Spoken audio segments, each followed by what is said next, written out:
Pagpong natin ngayon yung marriage. Minsan yung mga ganitong mga pagkakataon, pasada tayo. Dahil napapanahon yung, alam nyo na, critical na usapin to. Pag mga pinag-usapan na naman dito. So kukunin ko lahat, mga young people, o kaya, pag na, wala. Ilista mo lang doon. Sige. Wala, di ko nasulat dito eh. Okay, ang pamagat po ay Christian marriage. Christian marriage. Sige. Christian marriage. Sa Ephesians chapter 5.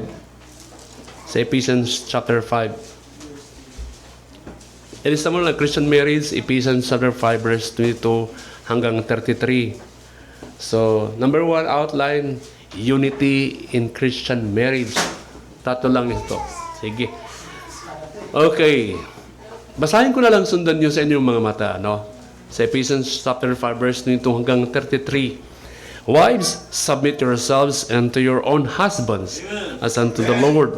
For the husband is the head of the wife, even as Christ is the head of the church, and he is the Savior of the body. Verse 24. Therefore, as the church is subject unto Christ, so let the wives be to their own husbands in everything. Husbands, love your wives. Amen, mga babae. Even as Christ also loved the church and gave himself for it, that he might sanctify it and cleanse it with the washing of water by the word, that he might present it to himself a glorious church, not having spot or wrinkle or any such thing, but that it should be holy and without blemish. So ought men to love their wives as their own bodies. So that he that loveth his wife loveth himself. For no man ever yet hated his own flesh, but nourisheth and cherisheth it, even as the Lord the church. For we are members of his body, of his flesh, and of the bones. For this cause shall a man leave his father and mother, and shall be joined unto his wife, and they two shall be one flesh. This is a great mystery, but I speak concerning Christ and the church. Last verse. Nevertheless, let every one of you in particular so love his wife, even as himself, and the wife see that she reverence her husband. Mahabaging Ama, nawa maintindihan namin ang inyong itinatag na pamilya. Tulungan niyo po kami na ikaw pa rin, Panginoon, magbigay sa amin ng karunungan mai-apply sa buhay namin. At hiling ko, Panginoon, patuloy kang kumilos sa kalagitnaan. Hubugin niyo kami in terms of Christian marriage. In Jesus' name we pray. Amen and amen. Now, Christian marriage. Amen. Maganda po usapin. Ito lang, wala tayo ditong... Matagal na ako nag-iisip. Gusto kong kunin yung inimbita ni Pastor Basil, yung abogado po, para magkaroon ng katanungan tayo sa mga mag-asawa patungkol sa mga legalidad. Amen. Okay. Kukuha nga din na sana ako ng speaker patungkol sa araw ng mga puso. So ako na lang mag-speaker. Amen. Okay. Christian marriage. Alam ko, sa lalaki o sa babae na mag-asawa, ay noon-noon pa, meron tayo, kasama pala ako dun, meron tayong mga ideal about kung sino ang aasawahin natin, maging partner in life. So meron ako nung ideal woman, ideal kung sino talaga. Sa mga young people, meron talaga silang mga ideal kasalukuyan ngayon. Amen. Ang ideal namin noon ay tall and tall and tall and tall and dark and dark and dark. At saka yung long hair, mga ganun tirada namin. Sa yung simply, yung natural beauty, yun ang mga namin, yung simple lang. Amen. So, yun po ang mga ideal. Sana, yung ideal natin ngayon, yun ay unbeliever pa ako noon. Ang ideal ko naman na ako maging Kristiyano, talaga yung Christian. And then, talaga naman na andun siya. Yun na yung ideal. So, yun. Amen. Agala naman ako. Ganito ko na lang Sa mga people, huwag kayong magtiwala po sa damdamin ninyo. Sa emosyon ninyo. Na minsan, sasabihin ninyo, ay, in love talaga ako. Huwag kayong magtiwala sa puso ninyo. Dahil ang sasabi ng Jeremiah ba, the heart is deceitful of all things. Ang karugtong noon, madaya po ang puso natin. Damain mo ang nararamdaman mo dito sa Biblia. Kasi minsan nga yung mga may mga asawa na nai-in love pa. Lalo na mga Kristiyano, nai-in love pa. Mas maganda ma-in love tayo sa Panginoon. Amen. Now, sa mga mag-asawa, meron talaga ditong katanungan. Itong tanong na ito, dapat hindi tayo nagsisisi na ngayon. Nawa, ito yung first na talaga, siya talagang first and the last. Amen. Na magiging partner mo. Nagtanong ka na ba na sasabihin, how in the world did I choose to marry this person? Saan ba ako talaga nakahanap talaga na ito talaga ang napili ko na mapapangasawa ko? At some point, nagkakaroon ka na magtatanong nun, nagsasawa na kayo, minsan sabihin mo, hey, bakit ba ito bang napili ko? Yan, meron yan, pastor, totoo yan. Diba?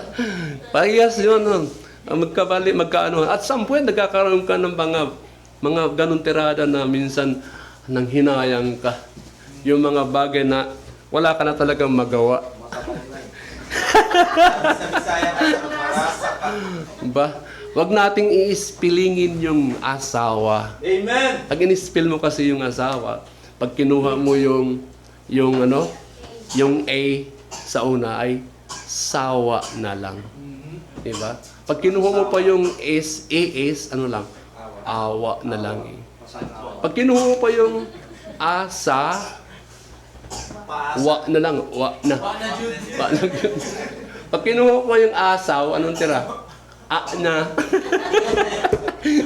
Diba? Ganun yun eh. Na eh. Alam niyo po, totoo lang, kailangan natin dito magkaroon tayo ng ideal through the Word of God. Nandito kasi, sa Ephesians chapter 5, verse 22 hanggang 33, yan ang ideal. Nandito yung Christian marriage ideal. Most of us who are married have asked that question at some point talaga. Ay, nako, bakit ito pang napangasawa ko? Nagkaroon ka pa ng gasto. Wala namang trabaho, wala namang nai-remit, wala naman talaga naman, Alam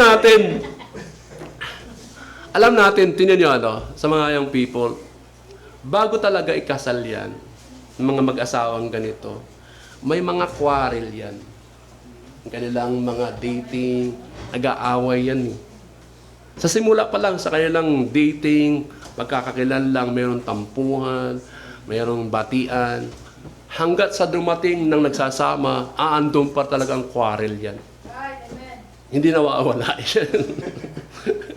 Mas matindi pa ang awayan pag nagsama pa yan. Amen! Kasi yung dating na yan, ano lang naman yan eh. Mga kunting emosyon pa lang yan eh. Dati, hindi na nga. Oo. Dati nga, totoo lang. Ngayon yung hinahawakan mo yung holding hands na kamay. Ba't mo hinahawa ng mahigpit ng kamay ko? Baka dumako yan sa aking dito. Hindi na talaga holding hands na as in nung sila pa. Nang pabira. Kaya nga nung kapanahonan, pinupunasan mo ng panyo. Pawis na pawis ka. Ngayon, sampal na lang. Pag sarili ka na, di ba? Hindi na, pastor, kaya ko na mag-isa. Kaya na mag-isa eh. Alam mo, nasagit ulit si Pastor Dio nga eh. Yung kanang asawa, namatay na. Yun ang mga kabats namin yan eh. Yan, si Pastor Deo. Si Pastor Deo, sabi niya sa amin nung kami mga young people kami, teacher namin sa Bible School at the same time, pastor namin, minsan nag-aaral na kami. Yan ang aming mentor. Sabi niya, huwag ninyong kukunin yung salita na sweetie. Amin lang yan na mag-asawa. Huwag niyong gagayahin yan. Sweetie. Talaga naman. Sa tagal ng aming mga pagsasama doon, nag-basketball kami. Sure.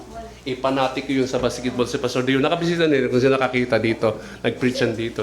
Natulog lang din yan dyan. So, sabi na, wag nang kukunin yung sweetie na pangalan. Yan ang aming tawagan. Kayo, anong tawagan ninyo? Ha? Wala na. Wala na talagang tawagan. Sa umpisa, nagliligawan. Mayroon talagang mga tawagan pa eh. Nung magkaasawa na, wala na eh. Sabi niya, wag niyo kukunin yung sweetie na pangalan yan. Yan ang tawagan namin. Naalala ko lang talaga si Ate Gina, asawa ni Pastor Dio. Katapos namin mag-basketball, nagkatumba-tumba yan si Pastor Dio. Nagasgasan yan dito. Tuhod ba? Isimintado ang amin. Minsan naglalaro, nakapaalang kami. Uwi na kayo kami sa bahay nila katapos ng basketball. Pagdating na doon, sweetie, nagasgasan na ako yung mga pakikuha nga yung bulak at saka alcohol.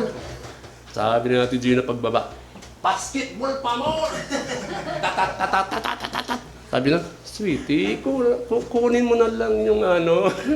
Kami naman mga people, hagikik na kami. Yan ang sweetie, parang tawagan ninyo. hindi na matamis. Sabi, kunin mo na lang kasi, papunasan ko.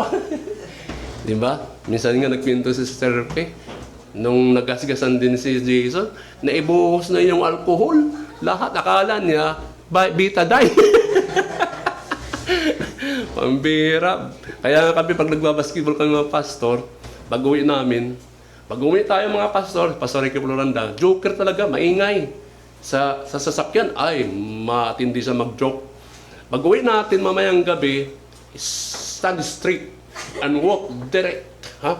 Huwag kayong pupunta sa bahay nyo. Kahit maramdaman mo mayan, mamaya, andyan na yung pang-aasawa natin. Stand straight and walk direct ta.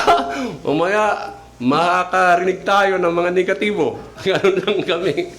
So yun po ang kasiyahan po ng mga mag-asawa. Amen. Kilalanin ninyo, mga yung people, yung inyong maging life partner. Kilalanin ninyo kung sino. Kasi pag sa ating kultura, iba yung kultura sa ibang bayan, sa ibang bansa. Kinaati sa Australia, ay, totoo lang, iba talagang kultura nila. Minsan nga, humingi lang ako sa kanya mga anak ng pulo, mga long sleeves. At talaga naman sabi ng ate ko, huwag kang humingi dito, hindi yan katulad sa atin. Tinatanong na sa akin, look mom, the uncle is ganun-ganun, hihingi. Huwag kang humingi. Mga Australia ito, hindi ito katulad sa atin pag humingi ka, antay-antay lang, o kaya ganun-ganun. Wala sa kanila ang damdamin na ganun. May lahi talagang Australiano sila. Tayo pag nag-asawa dito, kasama ang aasawahin mo yung pamilya. Amen. Ng napangasawa mo. Magbo-birthday ka eh. Ay, imbitahin mo sila eh. Ganun, pagtitipon, gano'n. Kasi minsan nga tayong kultura, titira ka talaga sa bahay muna. Wala pa kayong bahay. Amen. Iba sa kanila eh. Ang kanilang kultura doon, pag nag-asawa ka talaga, hiwalay ka. Sarili ka. Pero, iba yung kultura nila eh. Kaya kilalanin mo yung mapapangasawa mo at saka pamilya mo. Baka naman ang mga pangasawa mo yung pamilya na ay mayroong lahing ganyan. Mag-ingat-ingat ka. Totoo lang. Dito sa atin, hiniwala pa tayo na mayroong ganun. Oh, yung bula ni Darna, yung bato, baka maibigay sa'yo yan. Sumigaw ka, Darna! Baka lumipad ka mayang gabi. Alam natin, most couples quarrel. At bago pa nga din sila magsama, nag-aaway na eh. Amen? Na di ba narinig natin dito, mga babae moody. O di ba? May emosyon. So dito titingnan natin yung yung Christian marriage na ideal. Amen? Nawa, pag-pray natin na ating mga young people talaga ay sumusog sila sa mga katuruan ng Biblia. At tayo mga magulang, tayo talaga ang mga ehemplo nila eh. Tama. Huwag nating gayahin ang pangsanlibutan na ideal. Totoo lang, Meron talaga ako mga ideal na mga gano'n, pero yun talaga ang naibigay sa akin ng Panginoon. Amen. Si Malos. Amen? Yo. Dito po, si Pablo po, in-emphasize niya about the ideal of marriage, especially Christian marriage. Now, we are preaching the ideal of marriage. Siguro, bagsak tayo dito sa ideal na ito, na sinasabi ni Pablo sa Ephesians. Siguro nagkaroon kayo talaga ng mga ideal, pero bagsak yung mga ideal natin dito sa Christian marriage. Ang ganda nito. Ang kagandahan dito lamang ay, in Christ, we are new creators. We are new creations. Yan lang ang ating dapat maintindihan, na ikaw ligtas at tayo po'y nabago na ngayon. Iba na yung pamantayan natin in terms of marriage. Now, whatever your failures o kaya pagkakamali in marriage, pwede ka ulit magsimula eh. Amen. Magsimula ka ngayon to live out the ideal Christian marriage. Kaya nga sinasabi ng pastor namin, si pastor nung namatay, si Pastor Criscal, pagdating po sa marriage, alamin mo lang ang mathematics. Pag nagkamali ka ng answer, tuloy-tuloy na yon. Alamin mo lang yung 1 plus 1. Pag nagkamali ka ng compute doon, in terms of marriage, magkakaroon talaga ng broken. Amen. Kaya sa umpisa pa lang, ayusin na. Amen? Direkta ka na sa tama na ideal ng Panginoon. Now dito, pag-usapan natin number 1, unity in Christian marriage. Unity in Christian marriage.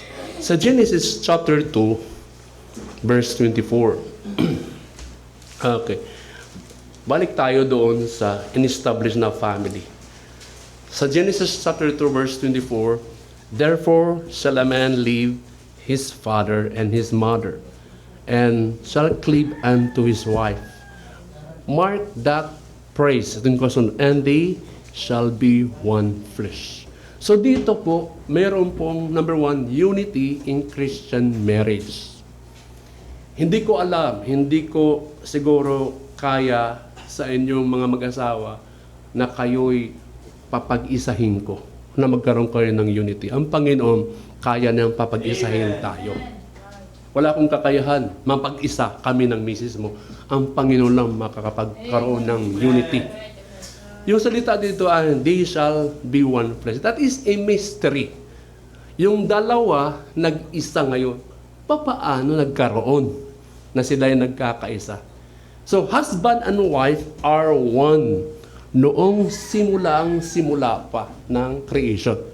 Tingnan niyo yung in-establish ng pamilya ng Diyos. Sila talaga ay iisa. Husband and wife are one. Yan po ang ating pakatandaan. Establish, tinatag ng Panginoon yung pamilya, wala pang kasalanan, iisa sila. Amen. Husband and wife are one. Dahil silang dalawa ay kaparte sa katawan ni Kristo sa New Testament, sa Ephesians chapter 5. So, kaparte ka of the body of the Lord Jesus Christ, so iisa tayo sa Kanya.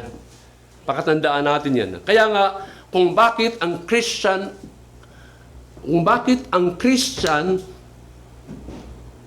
ay mag-asawa ng kapwa Christian. Amen. Ito yung ating kailangan itayo at itatag dito sa atin.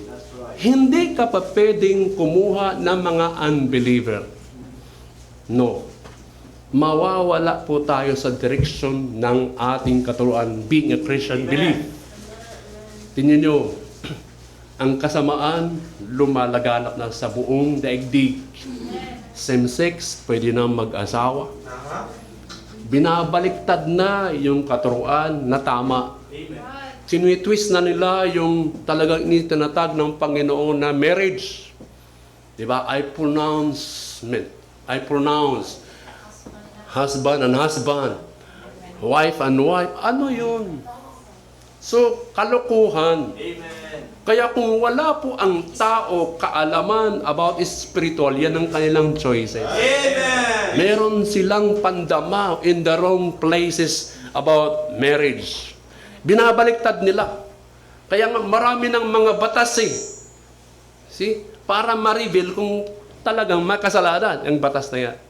So paano ako maaring maging isa with someone na hindi naman na kay Kristo? Yan ang tanong mali, ang katanungan doon. Paano kayo magiging isa na ang isa mong kasama hindi naman na kay Kristo? So mahirap yun eh. Inuulit ko. Pag ikaw ay Kristiyano, hahatakin ka ng asawa mong hindi mananampalataya. Amen. Hindi ka i-encourage magbasa ng Bible. Hindi ka i-encourage na mag-pray. Hindi ka niya na-encourage na maging matapat, pumunta ng church. Hindi ka i-encourage na mag-soul. Hindi ka i-encourage na sumali ka lang doon. Ako, dito lang. Nakakalungkot nga yung, di ba sa Batangas, yung youth camp, yung may-ari ng camp, ang laki ng kanyang binili na lupa, ginawa niyang camp. So meron doon, nagkaroon kami youth camp, sumama kami doon. Pero nung pinatestimony ni Pastor Ojo, yung babae na yun, at saka yung kanyang anak, meron silang kaya ha. Umiiyak siya doon sa stage, yung huling araw namin. Naamin ko tuloy, ng asawa ko wala dito. Sabi niyang ganun. Unbeliever ang asawa ko. Kaya yung aming pamumuhay dito ay sariling sikap talaga kami. Wala. Kung talaga sila, ang laki ng lupa. Kumikita sila dun. Nasaan siya ngayon? Wala. See, ang tagal nila, may asa. Pati rin yung kanyang anak na babae.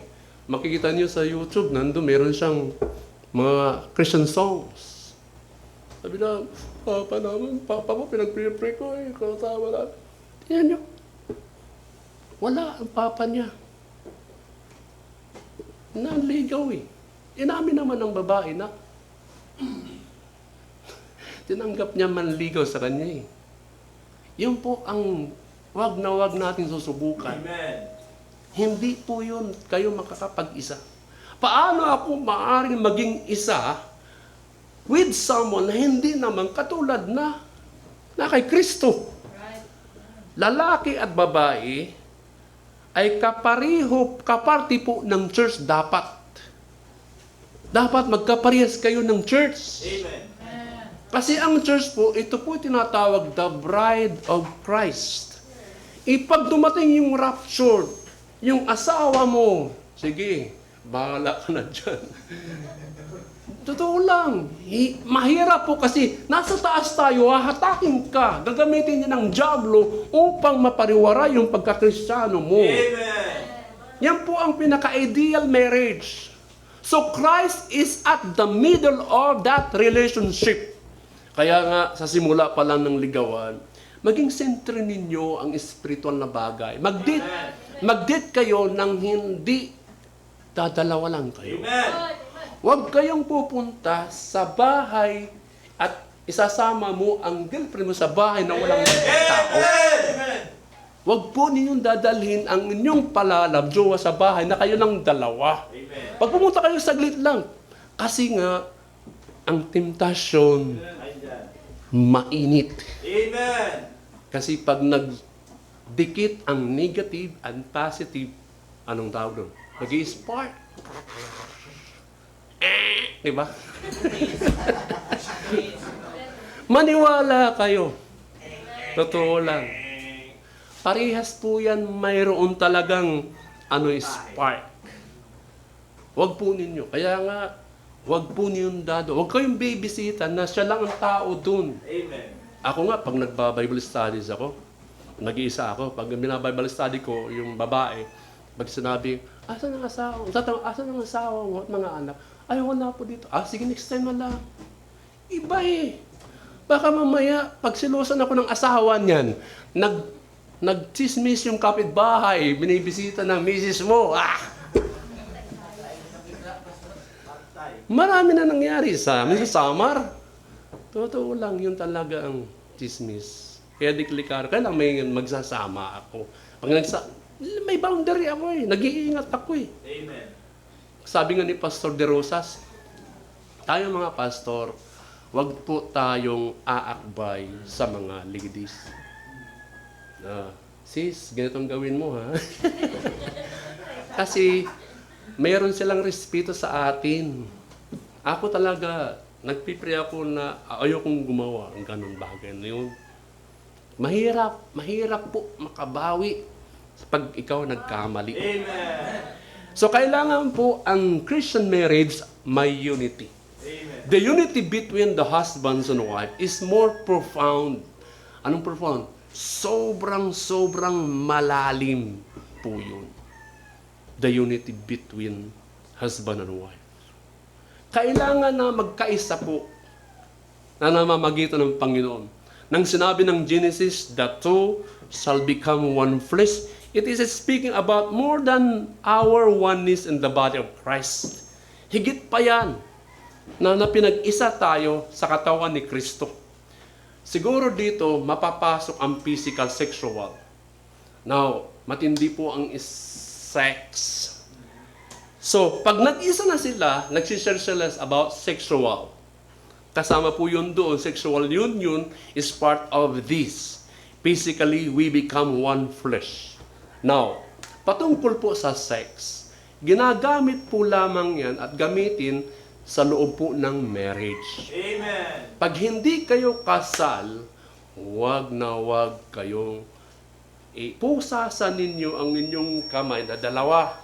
Kailangan huwag po. Pero, mas matindi talaga yung spark, no? Diba? Kaya nga, huwag na huwag itong nangalikot. Una-una, holding hands. Saan susunod ng holding hands? Akbay. Saan mo susunod ng akbay? Saan na naman susunod? Dalawa na. Ang bihira, no? Panghalalay. Ano ko nga yun, yung joke na yun na pang sanlibutan, nakuha ko lang dun sa Samar. Mga asawa lang yan. Hindi dumidiga siya. Idinaan niya sa sayawan. Sama. Sabi ng gano'n. Ano tawag doon? Sweet dance. Sweet dance? dance. Bailey? Mail, Sabi niya ng liga. Sabi ng liga niya, totoo lang, ito ay green joke. Pero, sabi niya doon, Totoo yan. inaano niya, tinatanong niya yung babae. Sabi ng babae, Gawain ko yan eh. ano? sabi ng lalaki sa babae, habang sumasayaw sila, sabi niya, anong trabaho ng tatay mo? Pulis? Pulis? Pwede ba makabisita? Pwede. Totoo yun. Di talaga siya dinadaan sa gano'n. Ingatan po natin, kasi tawag yung fornication. Amen. Sa Biblia po, klarado, man, it is better not to touch a woman. So mag-ingat po tayo. Ang sex, kinagawa lang yan pagkasal na kayo. Amen. Kasi nga, ang church, ito po ang layunin ng Panginoon na iharap tayo sa Panginoon na without spot. Without, na wala tayo, maging banal tayo eh. Kaya pag ihinarap sa ang babae sa altar ng kasal, bakit ang suot puti? Never been kissed and never been touched. Kaya pag nag-asawa na at kinasal na may mga anak na, buntis na, anong sinusuot pagkasal? Dapat, simbolo yan ng puti, ng purity. Amen. Dirty white. Amen. Di ba ako kapos? The two shall become one. Sexual union is part of this. So physically, we become one flesh. So, simple dito, in-emphasize na sa verse 28 ang ating text. Sa Ephesians chapter 5, verse 28. Sa verse 28, sabi doon, so ought men to love their wives as their own bodies. He that loveth his wife, loveth himself. For no man ever yet hated his own flesh, but nourisheth and cherisheth it, even as the Lord, the church. So, and so on, tingnan nyo, dito po, mahal mo ang sarili talaga naman. Papaano mo ito ingatan, mahalin. Pag nag-asawa na kayo, mag-ingatan kayo sa kanyang katawan. Kasi isa na kayo eh. Kung mahal mo ang sarili mo, mahal mo yung kapartner mo. Amen. Huwag ka lang maging masarili. Amen? Kaya ano ang ibig sabihin din, the two shall be one flesh. Kaya nga, physically, nagsishare kayo eh. Pakatandaan. Ang pwede lang makakita sa mga masisila na katawan natin, yung asawa mo. Amen. Huwag mo nang ilantad pa yan sa iba. Ang pwede lang makakita, yan ang asawa mo. Yan ang banal eh. Sacred yan eh. Kasi ang katawan pinag-isa na eh. That is a mystery. Yung inyong emotion, nagsishare kayo. Yung interest niya na hindi mo naman interest, nagsishare kayo. So dapat, gusto mo din. Kahit dislike mo, kahit like mo, hindi. Kasi opposite kayo eh. Kailangan mapag-isa kayo eh. Sa pera, kailangan mag-isa kayo. Tinan mo mga artista. Nabalitaan ko na naman, di ba? Si Bia at saka si nagkahiwalay daw. Ito yung mga yayaman na sila pag nagkasama, yung kanilang kita ng kanilang mga lang yun. Nakapirmahan sila, akin lang to, bahaya. Hindi sila nagsishare. So yun ang mga bagay. Wala naman tayong ganon, di ba? Ganito ang ibig sabihin po yan na talagang unity. Kaya kung masaya ang misis mo, dapat hindi ka malungkot. Masaya ka dapat din. Kung nasasaktan ang misis mo, dapat hindi ka magsasaya. Sasaktan ka rin eh. Ganon ang iisang katawan sa emosyon at saka sa mga dagok ng buhay dito sa mundo. Yan po ang ibig sabihin ng the one, yung flesh shall be one. See, kung nasaktan siya, dapat hindi ka, oh yes! Buti nga! Hindi ganun. Bitong-tuwa ka pa. See? Kaya nga, ihinalin tulad dito, ang marriage sa church. Tingnan niyo, sabi doon, sa verse 23. For the husband is the head of the wife, even as Christ is the head of the church, and he is the Savior of the body. Verse 24. Therefore, as the church is subject unto Christ, so let the wives be to their own husband in everything. Sabi doon sa verse 23 hanggang 24 na binasa natin, bilang tayo'y church, kasi ang head of the church is the Lord Jesus Christ. The head of the wife of marriage ang lalaki. Amen. Hindi ito patungkol sa spiritual. Bagamat ang lalaki kailangang tumayo na siya talaga ang nagdidesisyon patungkol sa mga bagay na spiritual. Ito naman yung mapag-uusapan naman yan patungkol sa mga bagay na pera, anumang mga kulay, sino maglalaba, sino magsasaing. Napag-uusapan naman yan, di ba? Dito ang pinapatungkol bilang tayo church, sino nyo? Di ba kanya sabi ko, kung masaya ang misis mo, nanalo ng loto, masaya ka na sobra. Kung mayroong pera yan. Ako nasaktan ang misis mo, dapat hindi ka natutuwa. Amen. Nasasaktan ka rin. At tayong mga church, pag lumalago tayo as a church, tayong lahat nagbibinipisyo. Amen. Dahil iisa tayo eh. Amen. Yan ang church. Si Kristo ang head of the church. Dapat kung ano ang meron dito sa church, napapakinabangan na ang lahat. Amen. Di ba ang pakay nun, naluluwalhati ang Diyos. Siya ang nagiging sentro. Nasa between siya eh. So ang husband and wife, nasa gitna si Kristo. Siya ang nagdadaloy ng mga spiritual blessings. Amen. So kailangan sila mayroong magkaisa.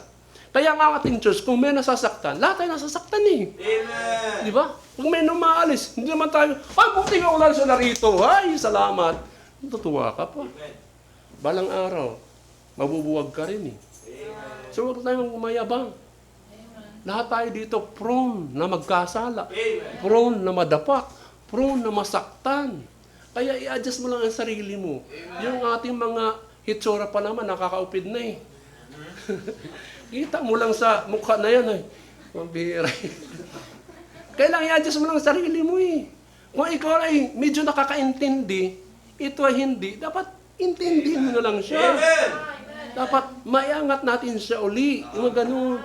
Ganun eh. Pag may nasasaktan, nag-aaway, meron naman dun Bible na, and be kind one to another, forgiving them. Nagpapatawaran. Ito yung mystery ng church. Ang mga asawa din, nagpapatawaran. Amen. Na kahit nagliliparan yung mga baso dyan, mga plato dyan, rito wala. Ganun lang talaga eh. Yan ang mystery. You see, pag nagtatalo-talo tayo about isa dito sa church, ibig sabihin, nangangatwiran tayo lahat dito. Bawat isa, kung sisirain natin ang banal na gapos, yung sacred bonds that unite us, na pinag-isa tayo, hahantong tayo sa katapusan na magsasakitan bawat isa. Pag sinira mo yung unite, pinag-isa tayo ng Panginoon. See? Yan ang tinatawag na the two shall be one flesh. Kaya kung ikaw, anak na ng Diyos, pinag-isa tayo sa Diyos. Amen. Nireconcile kayo as a church. Kaya wag lang kayong sulit mong sarili mo. Makipag-fellowship Amen. sa mga kapatiran. Nag-a-adjust kayo sa ugali ng ibay. Ito, palagi na lang ang ingay. Ito namang isa, tahimik naman. Anong gagawin? Pag-umpugin ko. Di ba? Ganon man, we need to comfort and forgive pag tayo mayroong mga katwiran at nagsisiraan, nagkakapatawaran, nagkakasakitan. Huwag naman palagi nagkakasakitan, na-open ka palagi. Magbigayan, mag-comfort, magpatawaran. Kaya nga, as Christ and the church are one, man and wife are essentially one flesh. They form an essential unity. Sila'y hinorma, binuo po, na kinakailangan magkaroon ng pag-iisa. Totoo lang, ang marriage hindi po perfect. Amen. Kaya magiging perfect lang yan pag nandun si Kristo sa buhay natin. Amen? God has truly joined man and wife together. Mystery yan. Ibig sabihin nun, huwag na natin papaghiwalin pa sila. Kaya ang layunin ng Panginoon, pinag-isa sila eh. Huwag na natin silang papaghiwalay. Alam mo, pag mga legalidad, ng divorce o annulment, may mga basihan yan, may mga ground pag legalidad. Ano ang ground? Bakit kayo gusto maghiwalay? Pupunta kayo sa abogado ngayon yan. Kasi, ang attorney, hindi agad-agad yan, perma na kayo ha. Pag-ayusin pa kayo niyan bago kayo magkaano dun eh. Diba? So, ang ideal ng marriage, merong pangalawa. Tapusin ko na lang dito. Amen. So, sa Ephesians chapter 5, verse 21, love, pag-usapan natin yung love in marriage. Kasi sa Ephesians, sa verse 21 and 25, sabi doon, verse 21, submitting, bago pag-usapan ang marriage, mag-asawa, submitting yourselves one to another in the fear of God. Sa verse 25, sabi doon, husband, love. Wala akong kasalanan, nandyan po. Love, ang sabi ng verse 2, love your wives even as Christ also loved the church and gave himself for it. So pag-usapan natin, number 2, love in marriage. Love in marriage. Ilista mo, Brad, para makita nila. Alam nyo, ang love, nakadefine po yan sa agape, unconditional. Nandun po yan sa 1 Corinthians chapter 13. Tama ba ako? Yung charity bounded up. Ang charity ay hindi po nagsisilos. Nandun po yan. So sabi nga, alam mo man, sabi ni Pablo, kaya ko man magsalita ng lahat ng mga lingwahe, pero kung wala akong pag-ibig, ako ay nothing. Kaya ko man gumawa ng mga bagay, ng mga praktikal, pero kung wala akong pag-ibig, I am nothing. Yan ang kalagahan ng love. Kukunin natin ang love na agape. Ang eros po, ito yung sexual. Yung philea o phileo, ito yung brotherly love. So, agape tayo. Now, we are to submit to one another. Sabi sa verse 21, submitting yourselves one to another in the fear of God. We are to submit to one another out of reverence para kay Kristo. Magpapasakop lang talaga ang mag-asawa sa pamamagitan pag mayroon kayong paggalang sa Panginoong Kristo. 1 Corinthians chapter 7. Madalian tayo. 1 Corinthians chapter 7 verse 4. Okay, sige. 1 Corinthians 7 verse 4. The Bible says, the wife hath not power of her own body, but the husband. And likewise also, the husband hath not power of his own body, but the wife. Dito, mga minamahal, tingnan nyo, yung katawan kasi natin, pinag-isa na, pero ang pinaka-ground dito, yung love pa rin, napapanguna doon. Hindi mo naman wag kayong, alam niyo sa mga young people, wag puro kayong yes ng yes sa lalaki, yes ka yes, oo na. Mag-ingat kayo. Amen. Mamaya-maya, yung katawan ninyo ay, alam na. Amen? Alam mong ating katawan, nasa Panginoon. Our body belongs to Christ.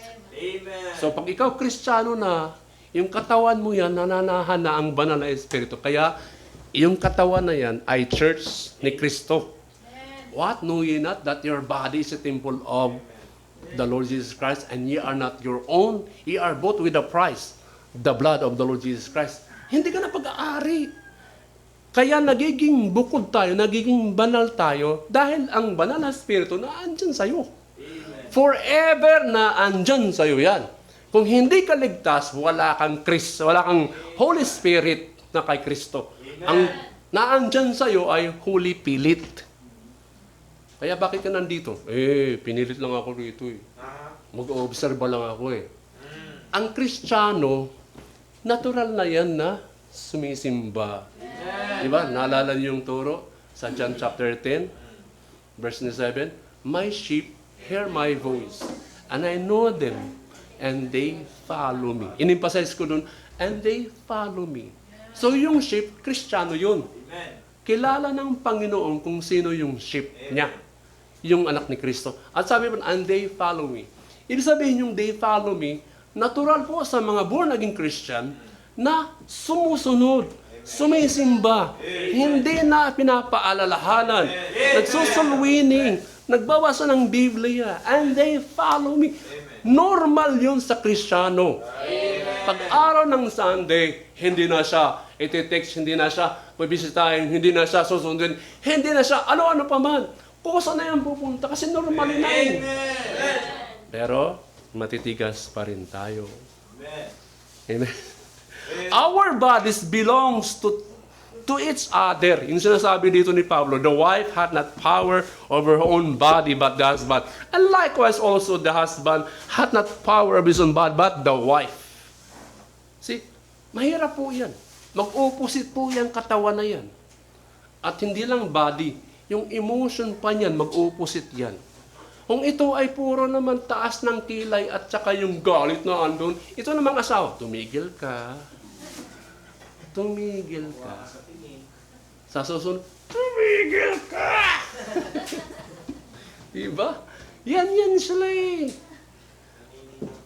Huwag nang masyadong palakihin. And are to be used within the marriage relationship. Yung katawan na yan. Amen? Ginagamit lang yan sa within the marriage relationship to bind us together and give great pleasure to the other. Now dito mga minamahal. Minsan tayo naman, mga lalaki, hindi ko kasi alam paano, wala naman akong pera, iti-treat ko yung minsan. Tara po lang naman. Minsan nagpasal-pasyal para naman tara. Doon kami sa GMA, umupo kami sa turo-turo. Ang pera natin, pusok-pusok lang tayo dyan. Upo kami sa kanto, sa gutter, kain, ayan, soft drink. Okay na, at least na namin yung sarili. Minsan lumabas kayo. Saan? Kung mayroon kayong pera, sama nyo kami. 60, walang naabot natin. Amen? Kasi nga, Sawa. tayo po ay iginapos na ng sama-sama at magbigay ng great pleasure to the other. Amen. Na dapat yung relationship ninyo ay naano talaga yung sabi ni Pastor Deo. Dapat sweetie lang. Sweetie. Yung honey, wala pa yun. Sweetie lang. Sweet.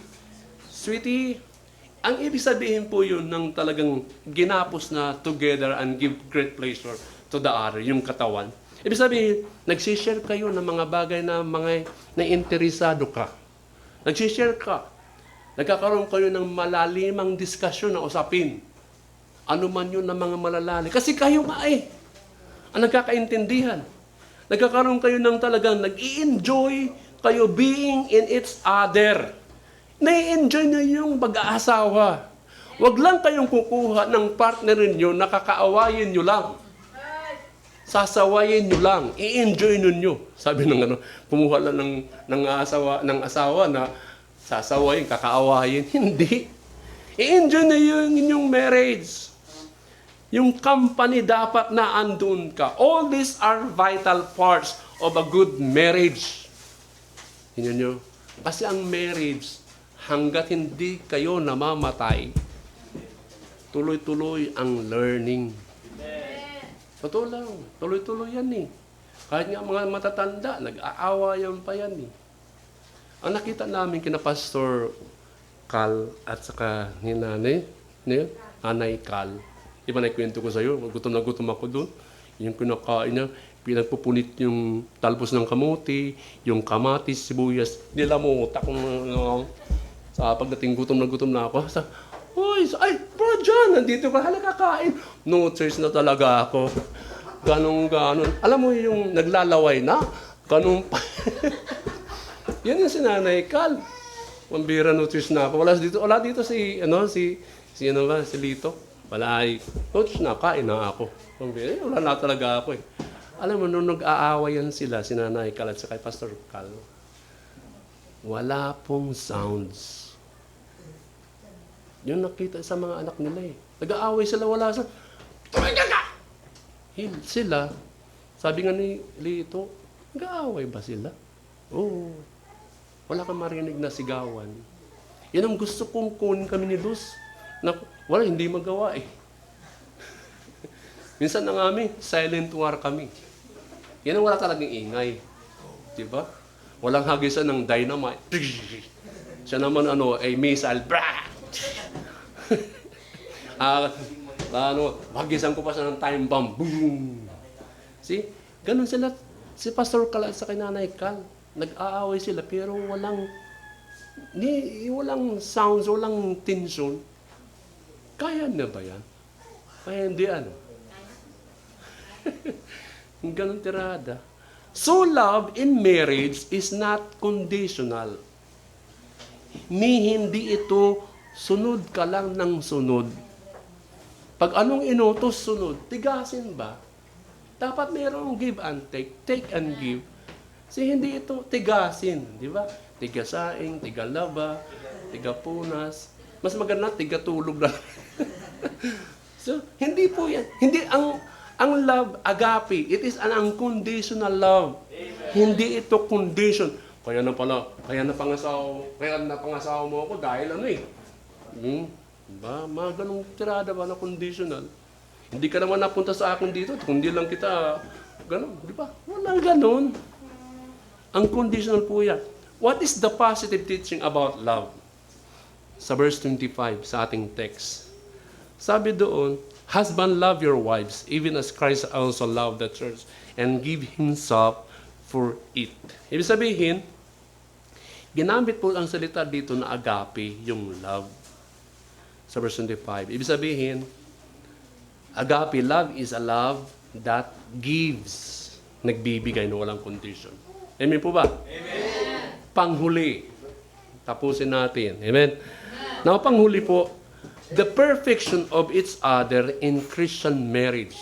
Sa verse 25 and 26. Okay. Sa verse 26 and 25. Sabi do, 25-26. Husband, love your wives, even as Christ also loved the church, and give himself for it.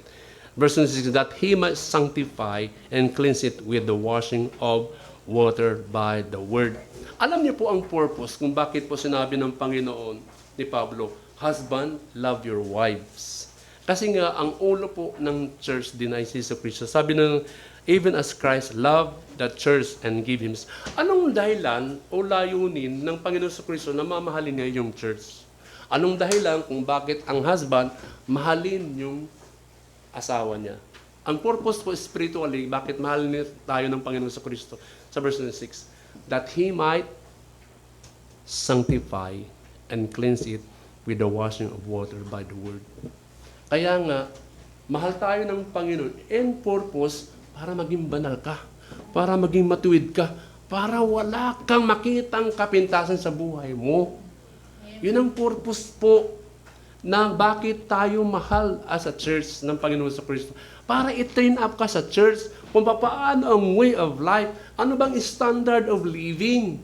Para po tayo i-sanctify, pakabanalin, at linisan with the washing of His Word. Salita. Amen. Tayo ay matuto sa kanyang pamantayan. Ito tayo magiging perfecto ang pamilya po each other in Christian marriage. Christ loved the church for a purpose. Anong purpose? To sanctify her, to put her to her proper use, to allow her to fulfill her potential.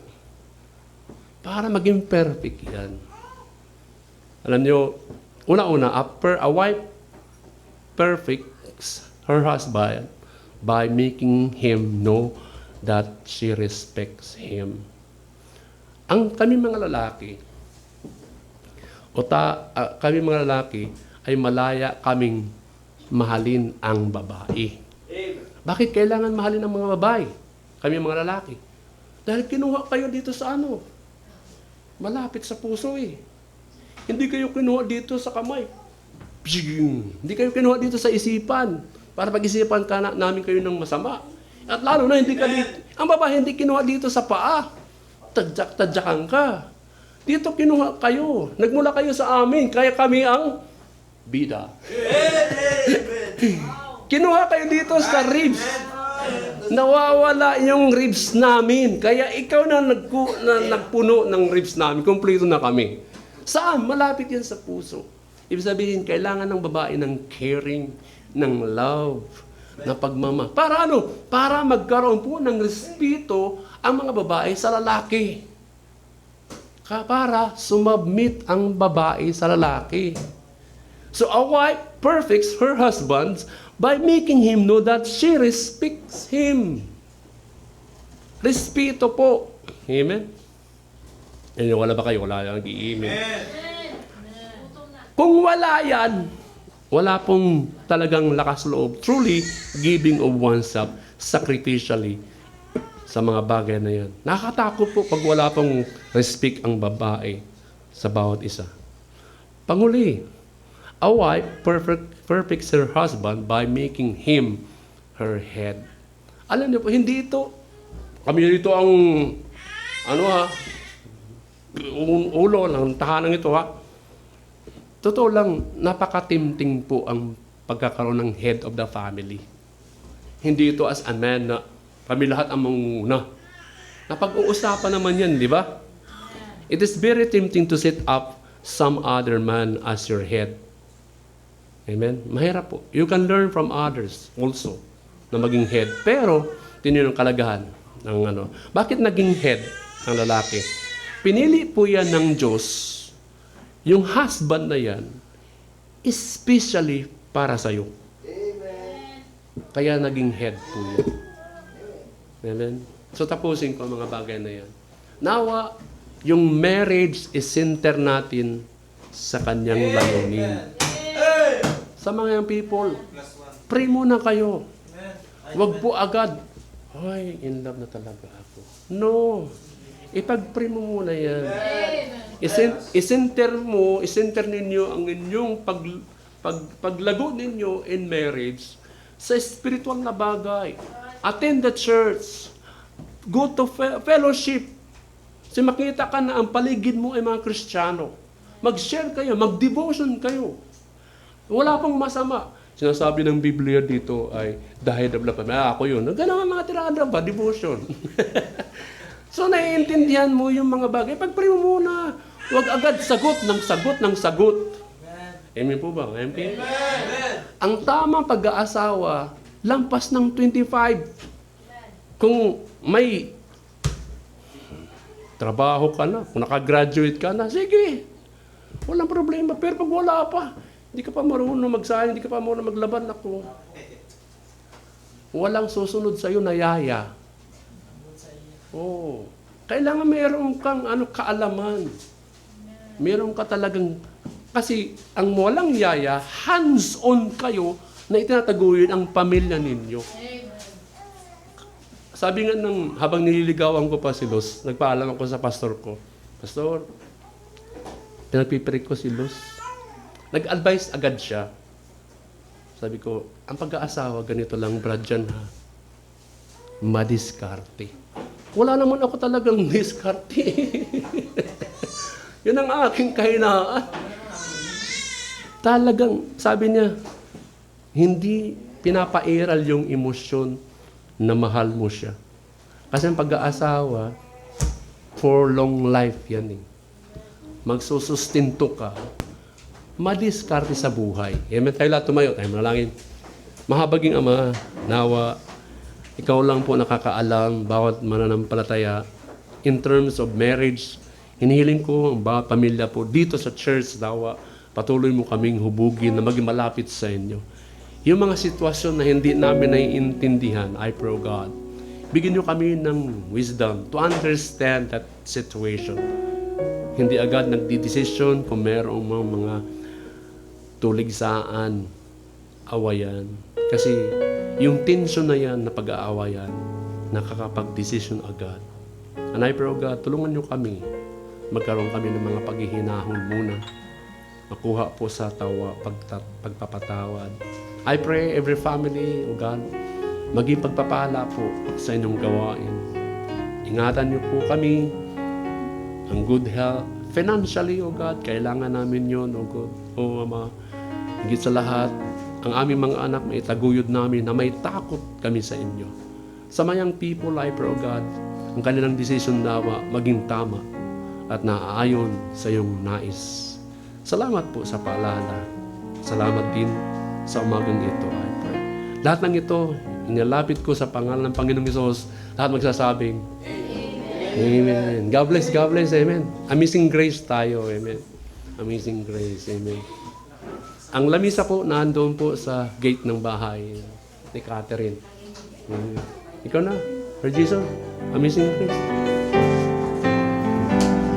Iyawin tayo sa Panginoon, Amazing Grace, verse 1, nawala na.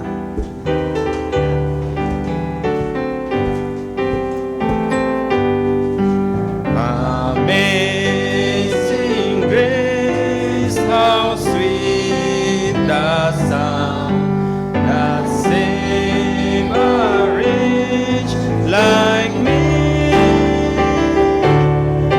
I once was lost, but now I'm found. Was blind, but now I see. God's grace that taught my heart to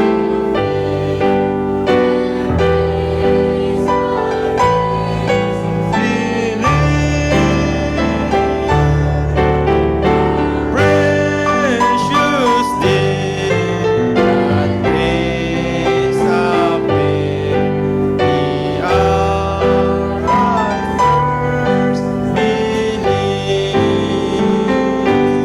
Sige po, tayo manalangin. Ama naming Diyos na siyang dakila sa lahat, salamat po Ama. Salamat po sa paalala niyo po sa amin bilang isang tatay din, mayroong asawa. Salamat Panginoon sa patuloy niyo po na pagbibigay ng kaalaman sa aming pastor upang palalahanan po kami. Nawa sa mga salita niyo po na aming napakinggan mula sa kanya, gamitin niyo po ito, Panginoon, maging pundasyon po namin sa aming pamumuhay bilang mag-asawa, Panginoon. Patawarin niyo rin po kami, Ama, sa lahat po ng mga bagay na kung saan ay kami po ay nagkulang sa iyo, Panginoon. At sa aming pong pansamantalang paghiwalay, ingatan niyo pong bawat isa. Dalayan ko rin po sa pagkain na yung pagsasaluhan. Palayan niyo po ito, bigay sa amin ng kalakasan sa aming lupang katawan. Ito po ang isang dalangin na may pasasalamat sa pangalan ng aming Panginoong Kristo. Amen.